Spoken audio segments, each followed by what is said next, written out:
Welcome to the Relaxed Dog Podcast, the podcast where the dogs are the stars of the show.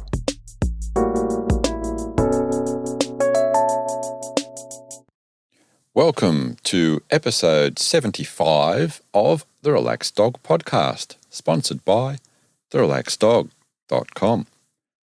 Thank you very much for finding this show. Welcome back to all the regular listeners and welcome if you are brand new. I am your host, Robert Ober, and I hope that you and your dog are well.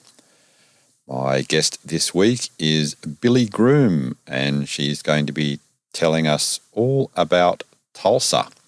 But first, in some doggy news, we go to the USA, and in Connecticut, a woman had to go away for the weekend. So she left her dog, Indy, with her parents, who also lived locally. Indy was having a good time, was about to be taken for a walk, and just for a moment was left unattended, and Indy took off. Some distraught parents were looking around for Indy, but the woman received a phone call about 20 minutes later from her place of work. So Indy had run a few kilometres to where she regularly used to go to work with her guardian, and the people at the workplace recognised her straight away and made contact with her guardian. So Indy actually won the Employee of the Month award for sprinting into work on a Sunday. Well done, Indy. And now we go to Japan and a little dog by the name of Goma. Now, Goma is a Maltese Papillon mix, and although she is now 8 years old, she's only recently getting a massive Instagram following. It's up around 108,000, purely for the fact that she looks cute and has big ears. It's a bit hard to describe on this podcast, so if you want to check her out, her account is MARUPGOMA_C. Goma's looks have been described as having Mickey Mouse or koala type ears. Anyway, here's this week's interview. Welcome to the Relaxed Dog Podcast. I am here with Billie Groom. How are you? I'm great. Thank you so much for having me on your podcast. This is awesome. I love it. Oh, my pleasure. So, whereabouts in the world are you? I am in the middle of Canada. So if people know the States, I'm straight north of Montana. I'm in the prairies where the joke is you can watch your dog run away for 5 days straight. That's how flat it is. Oh, nice.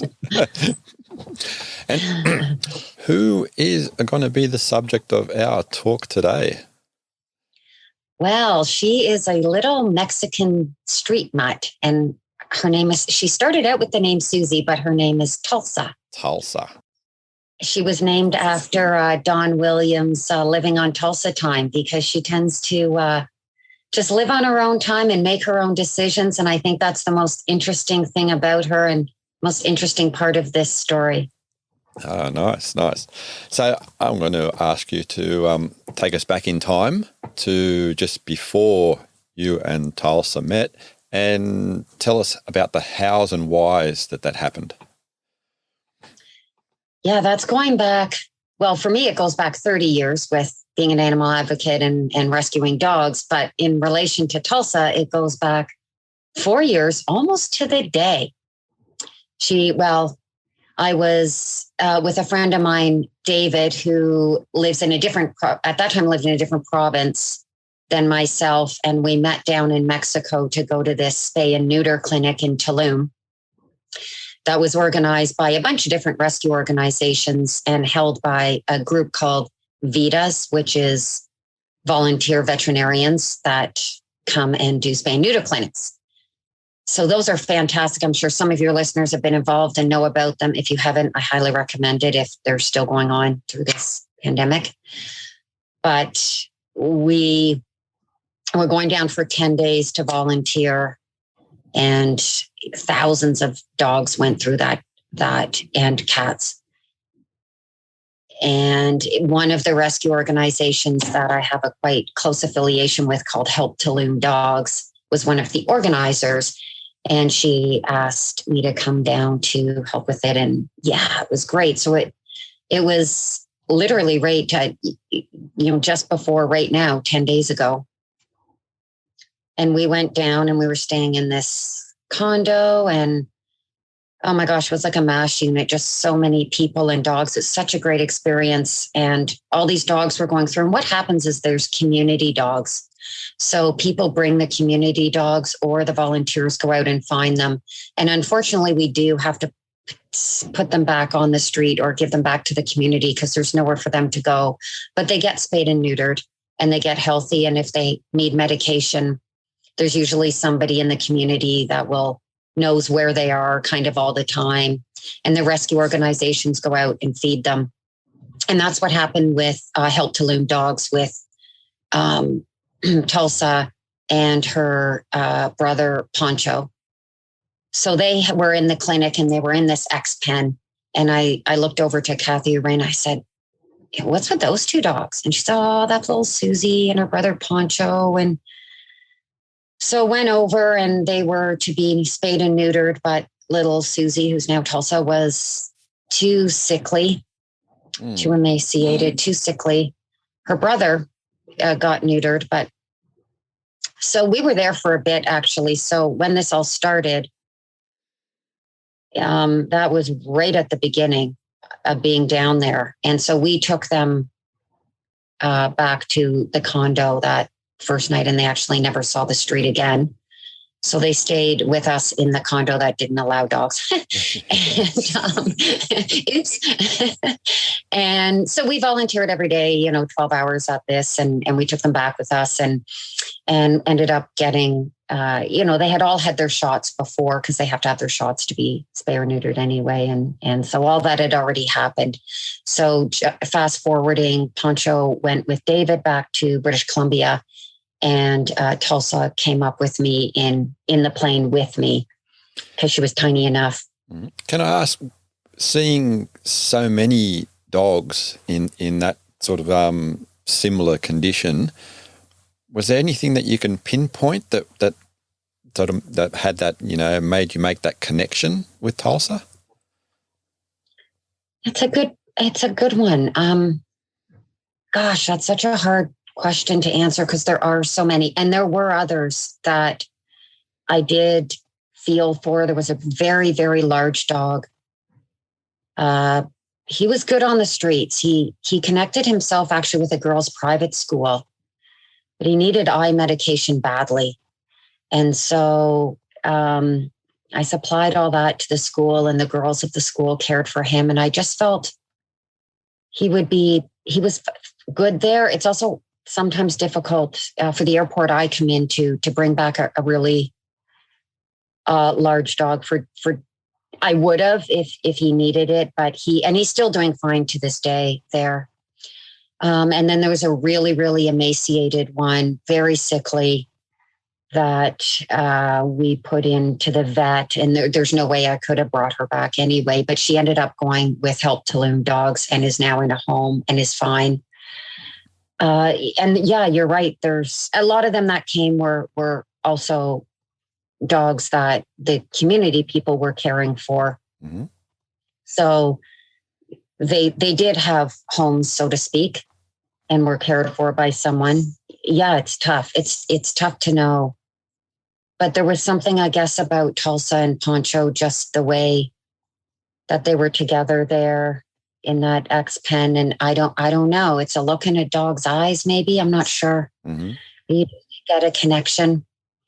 But yeah, I mean, I've connected with hundreds and homed hundreds. So I think, and where this is going is dogs do find their own home That was old Poncho hopping off the bed in case everyone heard that. They do find their own home, and they do find where they're supposed to be. So yes, we Poncho went back to British Columbia, and Tulsa came with me. And while I had her, I mean, I'd homed hundreds of dogs, and I like that. I like finding the right home for that dog, and the people and that bond that you see. And some people find it really hard to let a dog go. I don't, when I know it's the right home, and then the next one can come.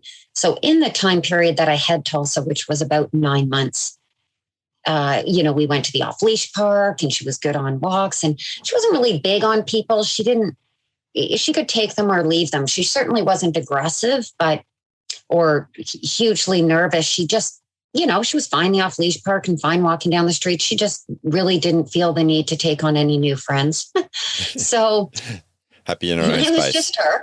Yeah. So I kind of thought I would be keeping her, which is rare for me, like I said, but I thought, And I had also gone down to Costa Rica in that time period and brought back a number of dogs from there, of which I had homed all except one. And so that dog was living with me at this time. So it was about 9 months later. And I ended up having to move from my place in a big hurry because the house got infested with bed bugs, badly infested, and the landlord was doing nothing. So had to move in this huge hurry, which is difficult to do when you have bed bugs because it's hard to hire people and you have to be very careful. And they're not harmful to dogs. They don't attract themselves to dogs at all. But I was by myself, so having a challenging time moving everything. And on that day, this couple that lives 2.5 hours away that I had helped with their dog, they foster for one of the local rescues, and they took in one of the most difficult dogs, a larger crossbreed that basically the rescue organization said, if Billy can't help you, then we have to put the dog down because it's very aggressive and we don't know what to do with him. So I had ended up helping them. It went very well. That dog, and then they have a couple other dogs too. Mm-hmm. That dog ended up being fine. They kept that dog. They called me because they were in my town, and said, hey, we're here. We had to come in for a doctor's appointment or whatever they had to come for. Can we take you? I said, I can't. I'm moving and I'm stressed. Well, they come along with their big truck and help me move everything. And it was a lifesaver, an absolute lifesaver. So after everything got moved, we went out for a beer on a patio. And didn't Tulsa go over and just sit on his feet? And then all of a sudden on his lap. And I'm just in shock, and I'm looking because, as I said, she's not a people, she's been to that patio plenty of times, I will admit. I like beer on a patio with dogs.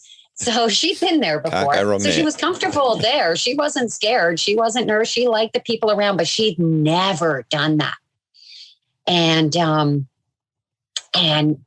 so I was really shocked. So off they went home. And then a little bit later, a couple of weeks later, I ended up getting a client in the town outside of their town. And so the other dog from Costa Rica that I had loved people, super laid back. And so I had someone come and walk her because I was going to be gone for about, 8 hours or something. 10 hours or something like that. So I had someone come and walk her, but I took Tulsa with me. And I asked Brian and Stacy, I said, could you just dog sit her while I go and do this session? Because it's a couple hours long, too long for her to be in the car. Sure, no problem. So they had a couple dogs, including that one that I had helped them with. They also had rescue rabbits, and oh my gosh, they're just wonderful people. So in Tulsa went, no problem. I went to do this session, and then I came back. And Tulsa came running up to see me. She was happy. Well, didn't she turn around and walk right back in there to Brian again and just sat beside him? Her and the other dogs, sort of connected with Stacy, but Brian is just this special person. And Tulsa just, that was her person.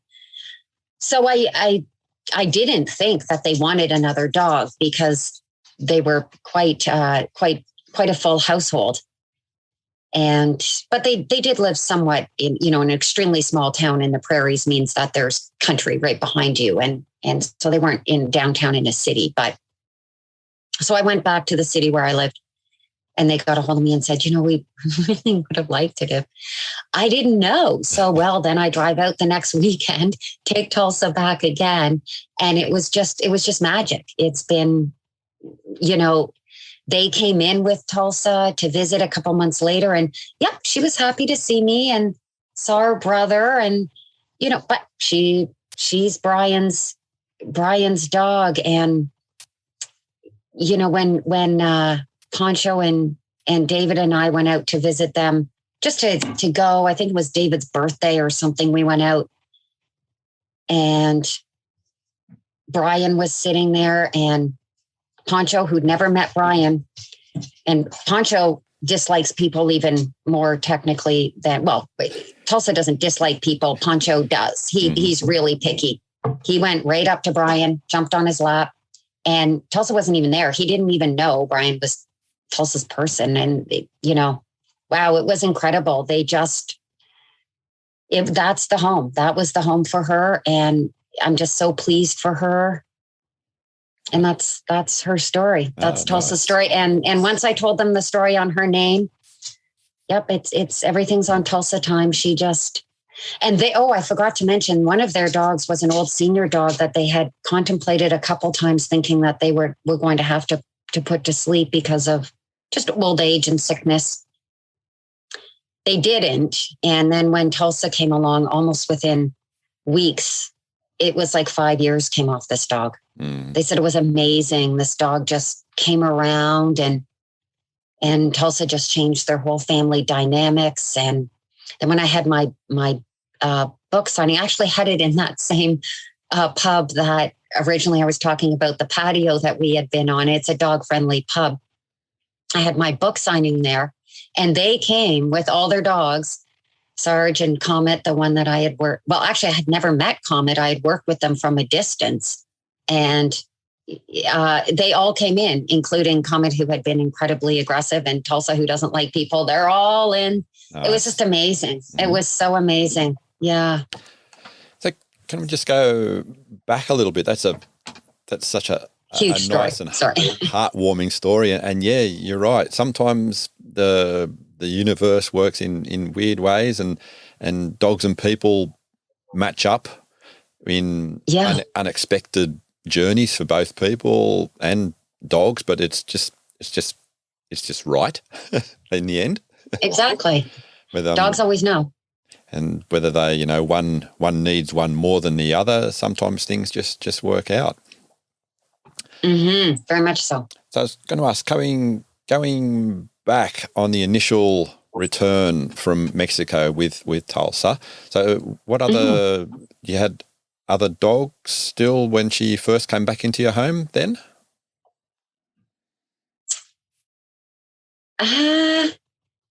Gosh, there's been so many. I think I had Lido. Lido came up. No, I think I had, oh gosh, I think I had none at that specific moment, because I went down to this spay and neuter clinic, and I wouldn't have gone, I don't think, if I had. Mm-hmm. But I know that at one point, another Mexican dog was sent up. One of my clients went down for a vacation, which Mexico's a popular place where I live to go, because there's direct flights. It's a small place where I live, so we have a smaller airport. It is international, but it doesn't have direct flights to a lot of places, and it does to Cancun. So Tulum is a popular place. So one of my clients was going down, so I connected her with the rescue organization, same with Help to Home Dogs, and they sent up Lido. And so Lido lived with Tulsa and I for a while, and Tulsa loved Lido, and Lido ended up getting a great home in a smaller town again. Not actually quite a bit bigger than where Tulsa lives, but with a great man who had a couple rescue dogs as well. Lido was a funny, funny dog. Curly tail, looked like a little pigtail. He was just a fun dog. He was a great dog. And then, I had somewhere in there, I got the Costa Rican dogs. So how was With Tulsa? Babylons. Sorry, go ahead. No, I was just going to say, how was Tulsa's first sort of few weeks back at your place? That sort of. Oh, that's so funny. Tulsa, when we landed, the Mexican flights come in the middle of the night, and our winters here are minus 40. So I don't know what that means to where you are, Cold. but what it generally means, very cold. So 7-minute frostbite warning to exposed areas, extremely cold. So I don't think it was quite that, but because it was November, and that's normally January, February. But the day that she came back, which is ironic because it was just yesterday or 4 years ago, but yesterday, and we had our first snowfall again. So I look back on pictures, and there she is peeing in the snow. And I remember I had her wrapped in a blanket, came back and, wanted her to, I knew from the condo that the condo was the first home she had been in. Mm-hmm. And then she had peed outside there, but of course it's Mexico. But I put her down, and there she peed right away in the snow. I was so proud of her. And they tend to do that. They tend to think this is weird. And they kind of, they feel it a little bit. Some of them don't mind it at all. My old senior, mostly blind dog from Costa Rica, she could care less about the weather. She'll go out in anything. She just loves it. Tulsa's pretty good in it. She runs through the snow. She loved going out in the snow, and it's really sunny where I live. And the Mexican dogs love the sunshine. Mm-hmm. And so, but bringing her in, a lot of them adapt very quickly and very easily. Some of them, that's what I do professionally and for a living for 30 years is integrate rescue dogs, in particular ones with checkered pasts, into new homes. So some adapt more easily, and we adjust the way that we do it depending on the dog. Tulsa was easy. She was easy. What sort of setup do you have in the home for the dogs, and like where do they stay? Do they have crates, or do they free range in the home? Or here we are. We're home. Here's your home. Yeah. I've even lived in apartment suites without outdoor access. I've lived in extremely small homes. If they want a crate, I'll set up a crate. They can go in it if they want, if they're more comfortable. But right away, we start with my integration program, which is dogs love it. It's very flexible depending on the dog, but it allows that bond to happen very quickly, allows allows us to teach very quickly and to learn from the dog and learn what's important to them. It's a very simple process. Dogs love it. But no, I don't change they can be on my bed or on my couch or wherever they want to be. Obviously, if they have a lot of fear or anxiety, which I address a lot, that's why sometimes I've gone through phases where I don't have dogs, so I can bring in dogs with high-end aggression towards other dogs. Obviously, that's more difficult to do if I have dogs. But working one-on-one with people, those dogs stay with them. So if my clients have aggressive dogs, then I'm working with them. But in my home, no, they can there's no separate, no, come right in, be part of my fam. Was there any issues that you can recall with Tulsa being in her first sort of inside her first home? Well, I'd have to think back to the condo because she was in the condo for a bit in Mexico. She'd always been a little bit hesitant to eat. Mm-hmm. She was, and hence probably why she was emaciated. And Poncho really cared for her. Poncho was very much a big brother. He grew up very quickly. They were about 6 months old when we met them at this spay and neuter clinic. And as I said, the rescue organization had been going out to the community and just feeding the community dogs, which was fantastic. But I think Poncho really had to make sure Tulsa got food and ate because she was very shy. So she didn't really eat. She was a little bit hesitant to eat. So I incorporated what I'd had many dogs before that tend not to eat. And my method for doing that is very different. It's not the hand feeding, but anyway, that's not really part of this. But she loves eating. She's a very, very healthy, happy. I should probably describe they're a Terrier crosses. Mm-hmm. I'm not a breed person, so it doesn't matter. But she, her ears are so fantastically enormous that when you look at her, when I found her, she's so funny because it's amazing she doesn't fall forward because her ears are so big.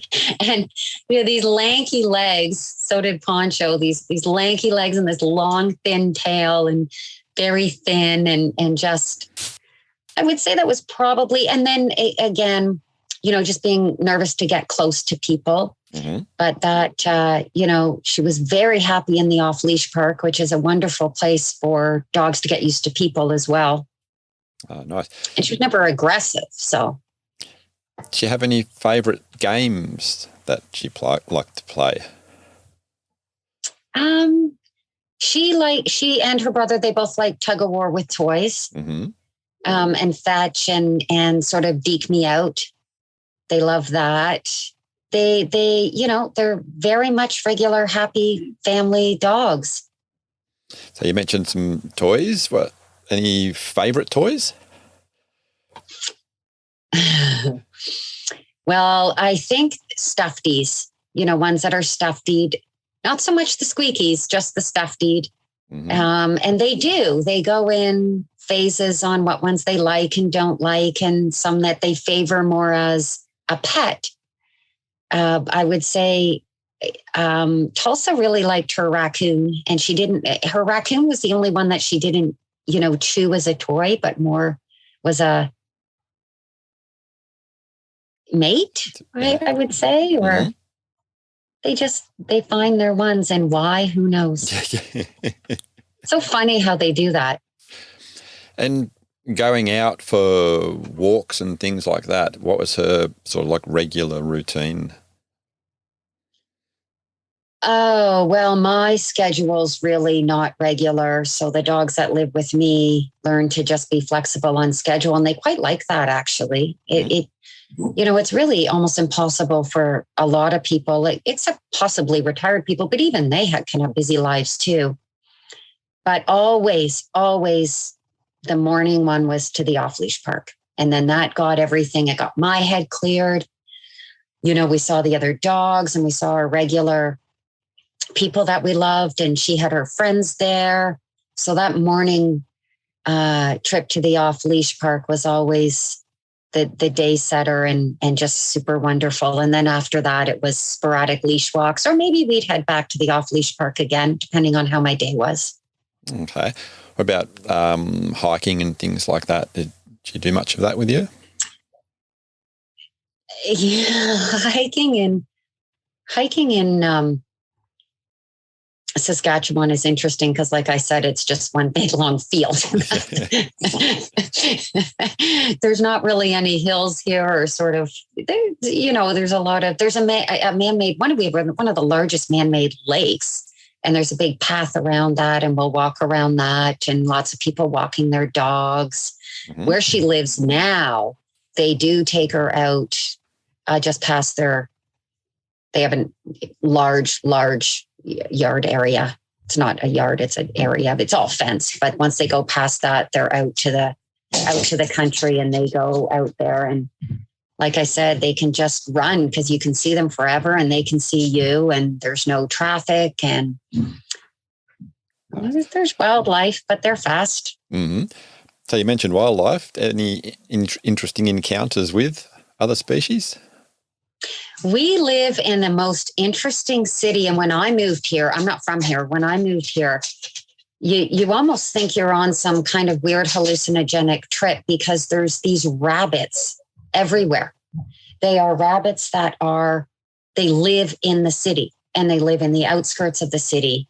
Okay. They're literally walk down the road, and they're the size of, they're quite large. They can be quite large and very fast. And you're thinking, do people know that there's rabbits? Like large hares, maybe they're hares. But they're there. So moving here as a behaviorist, people would say, I'd like my dog not to lunge and bark at the rabbits the same way in other places I lived where dogs would do that to squirrels or cats. But the rabbits are everywhere. It's the strangest thing. It's like you're thinking, am I really seeing these? Big challenge for the dogs there, I think. It is. It's a huge, and a lot of the rescue dogs that I work with come from Spain, and they're the galgos, and they get treated horribly there. Not by everyone, but they can have horrible lives. And there's rescues in Canada that bring them in. And it's funny because they're trained to hunt rabbits. Oh. So here they are coming to a city where we have rabbits. It's like, maybe we should rethink this game plan. But we also have coyotes, and that we have to be careful with them for sure. Mm-hmm. And fox, so we do have to be careful with the wildlife, with the dogs. So you mentioned just before a large lake. How is Tulsa with the water? Oh, good question. Well, there's a big river that runs through the off-leash park as well, and she never really went in it. She doesn't like her baths. She's not a big fan of water. You sort of joke that these dogs are beach dogs, but she actually was a little Pueblo dog, little village dog. So no, she's not a big fan of the water. Just that little bit of an extra challenge when you're doing some grooming. Yeah, exactly. So she never really fought against it, but I don't know if I showed you a picture, but there's one where her ears are just back, and we're talking these big ears, right? So you'd think it was a totally different dog, because after a bath, she had her ears back, and she would give me her like little look with her beady black eyes, just piercing me, and her ears were flat against her head, just looking at me like I was the most evil creature ever because I gave her a bath. So I know you said she's done some travelling with you on road trips. Did you do many of those? Oh, yeah. She was always good in the car. She liked road trips. You can travel around, go to different walking areas and hikes. Yeah, like you said, there are quite a lot of provincial parks here, and we would travel out to those and go walk around. She could be off leash, depending on how busy it was. Summers in those areas are really busy, so you'd have to be careful and considerate. But other times, we depending what other dogs I had at the time as well. Mm-hmm. But and lots of big parks and open area here, and hop in the vehicle and go out and run around. Oh yeah. So maybe that's another reason why she picked her own home out there, because not a lot of people and a lot of open area suits Tulsa well. Mm-hmm. Do you think her behaviour changed a lot between the sort of seasons that you have there, particularly when it did get colder? Yeah, we do have 4 seasons. Absolutely. Well, man, I remember her just running through the snow, catching those not catching the rabbits, but chasing the rabbits. She loved the snow. No, she would. And I think she liked the winter a lot because there were fewer people out. And like I said, she didn't mind people, but her preference would be to just run free. And she can never catch the rabbits, and they end up deking it here and there. And she'd always come back. But man, she had long legs, and still does. And she just could jump through that snow. And then in the summer, more the off-leash park and playing with the dogs. And mm-hmm. Yeah, I think she was an all-season dog. I never thought of that. I would say she was an all-season dog. Nice. What would you say would be one of her favourite pastimes that, I know it's always hard to interpret, but one of her favourite sort of activities to do? Well, currently now it's snuggle with her new dad, Brian. She lives and dies for him. She just adores him and does everything with him. And she really cares for the other dogs in that home. I think I don't know how she knew they had a bunch of other dogs, but I know she did, because when she first met them, when they had come in, they didn't have their dogs with them. They live near other family members who will come in and take care of their dogs. So if they're gone a long time. Oh, so nice. I think she loves caring for other dogs. It's almost like she learned that from Poncho maybe, and she knew Poncho cared for her. So now she cares for the other dogs and just, emotionally and physically cuddles with them, and they all hang out on their couch, and she just has fit right in where she is. Oh, beautiful. I'm going to ask you to complete the sentence. I can't believe my dog ate. Oh my gosh. I've been thinking on this one because I've listened to others of your podcasts, and you always have that question. And and there doesn't have to be an answer. Quite a few people. You know what? Maybe because Tulsa never really ate and wasn't comfortable eating, maybe that's the end of the sentence. I can't believe Tulsa ate. Ate. Maybe I'll cheat on this one and just be so happy that Tulsa ate just ate all sorts of things. And I can't believe she loves eating. And that's, and maybe I'll just scoot around that one. No, it's not a scooting around. She never chewed anything. She never chewed anything bad. I can't remember her. That's a good. That's been dogs that I have. A great answer. Not Tulsa. Yay.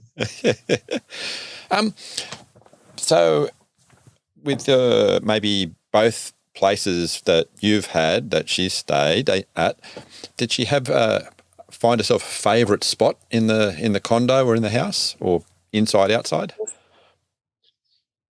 Yeah, she likes, she's right on the bed or right on the couches. Yeah, some dogs prefer their dog beds, and some like to be, under in a cubby or in a crate or wherever they choose. I just let them choose their own place. She was always, as her brother, right up on the bed. Nice. Apart from the original condition when she came back with you, what about health? Were there any major sort of like vet visits or anything like that? Super healthy. And she had, aside from being thin when she came back, she was healthy enough to get all her shots and to get the vet. So there, you have to get all the paperwork done and everything. And the vet has to give approval of health before coming into Canada. There's no quarantine period, but they do have to have all that properly done. So she passed all that. She was healthy. She was just needed more food. Mm-hmm. So no, a lot of these dogs are very healthy and they easily adapt. So no, she can be prone, which is kind of ironic, to ear infections. But she has such huge ears. But it's just a matter of keeping them clean. Was there ever a time where you were really like scared or worried about something that she'd done? No. I really wanted her to be comfortable, so I'd like her, I wanted her to be more comfortable with people and in so that she didn't have to be nervous all the time. And that did come around, because I did live. Now, when I say in a city, I'm not talking, New York by any means. It's a small city / large town, but there's people around. So she did get used to them, but I am kind of glad that she lives in a small town and doesn't have to be uncomfortable with lots of people all the time. Mm-hmm. I know you mentioned the Offley Dog Park with a river flowing through it, so I'm guessing it's a reasonable size. It is. It's large and it can be busy. And on the weekends in the summer, there can be close, at certain times, there can be 50, 60, 80, 90 dogs in there. Wow. It's large. It's very large, and lots of people, and there's not trees. I mean, we do have trees here, but not, there's some areas, large off leash dog parks that are paths through forest. You can see everything. You can see you can see everything. The off-lead dog parks quite often polarize people when you say, oh, yes, we go there. But obviously, Tulsa had always positive experiences there. Yes, and you're right. But people have their opinions on them and they have their experiences there. And I just always base it on whether the dog likes it and whether the dog is happy. I've had dogs that they're fine with dogs. They like dogs, but they have, that's not their happy place. So we don't go there. They don't do anything wrong there. They just don't, Lido, who I spoke about earlier, and that was from the song, by Boss Skaggs. So I won't get into that. But anyway, so Lido and Tulsa really enjoyed. Okay, good. Yeah.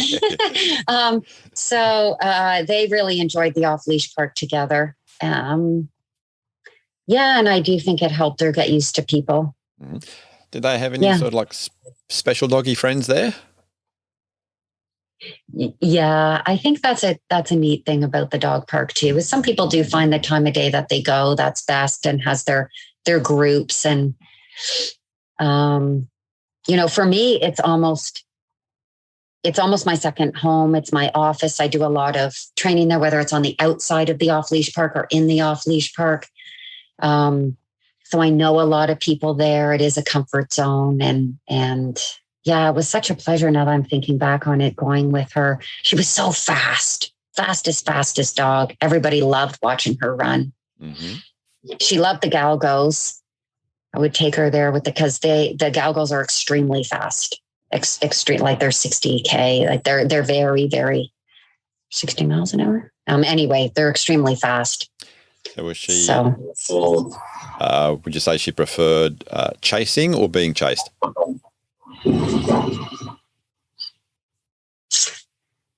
I would say chasing.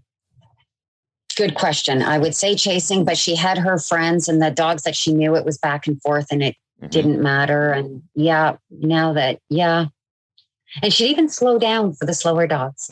Nice. She would slow down for the slower dogs and speed up with the faster ones. She was always a dog's dog. Dogs really like her. They just really feel an attachment to her. She really cares for other dogs. And I do believe that stems back from when she lived in the Pueblo and dogs, took care of her. Mm-hmm. So you mentioned your work. Did she sort of like assist you and like be like a part of your training with other dogs? Did you use her as a demo dog type thing or? It's funny that you asked that because I now use her brother. Now I do train one-on-one and it's with the people. I don't do classes and I don't bring my dogs necessarily, but they both are very, if we do need to have a more controlled so that we know the other dog and the other person and have it a little more controlled. They're both very good at that. Yeah. They both adapt to the other dog and liked it. And yeah, that's interesting that you asked that. Best teacher for a dog is another dog.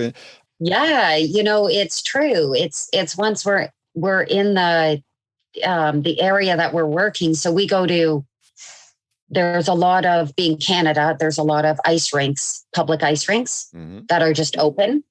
So until it actually freezes, they actually are community off leash areas. So they're not huge parks, but they're just, people can go if they don't have a yard or they just want to meet up with different people and dogs. And so we'll go to these community ice rinks because there's literally hundreds of them, being Canada. So they're not always busy. And that's where we'll do these training. And yeah, I'll take Poncho. And before that, I would have taken Tulsa. And yeah, basically they're doing the session for me. Yeah. Just getting that dog to learn how to play or to play popular to meet or, come when called when playing with the dog, something like that. Yeah, Yeah. nice. I Yeah, like it. it is. Yeah. Oh my gosh, we could talk about everything. You get my Yeah. brain stimulating. You get my memory going because I'm the kind of person I'm always on to the next. Always, it's nice to actually think back. Is there anything else coming to mind, like any sort of adventures or incidents that you can like to share? Oh wow, she was an amazing dog. I would just say her ability to adapt to such new and different environments and just find the people that she trusts and make her own perfect little life for herself. And if, your listeners are thinking about adopting a dog or, they can do it. You can do it as people. You can bring these dogs into your lives and you can do it. And you can find that dog or let that dog find you that works for you and fits into your life. And it's a beautiful thing. It certainly is. Do you want to let the listeners know a little bit more about you and where to find you on the social media? Sure. My business is Upward Dogology, which is Upward UPWARD, which stands for Urban People with Adopted and Rescued Dogs. It's an acronym standing for that. So upwarddogology.com, and I'm on Instagram and LinkedIn. I'm Billie Groom. But yeah, if you have any questions or just, there's lots of client videos on Instagram if people like watching dogs have, I have 7,000 dog videos and photos and some of these questions are sort of, where do I start? But yeah, I love my clients and I also work with clients who have got their dog from puppy and have purebred dogs as well. But the dogs over 6 months and the rescued dogs are what I work with. But that's not what this podcast is about. But thank you for that offer. It's been a pleasure talking to you and hearing about Tulsa.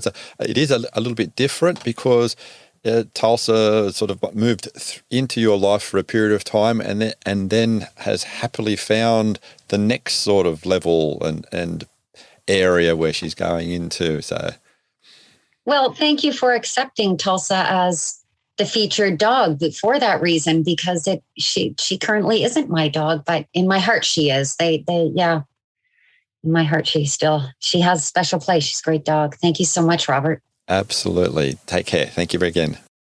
Thank you very much for listening. I hope that you enjoyed the show. Thank you to our new listeners in Calabasas in the US and in Archway in the UK. I would really appreciate it if you would tell a friend and spread the word on this podcast and how awesome dogs are.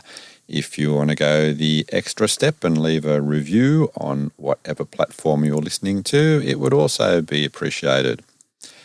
Until next week, stay safe and remember, your dog is family.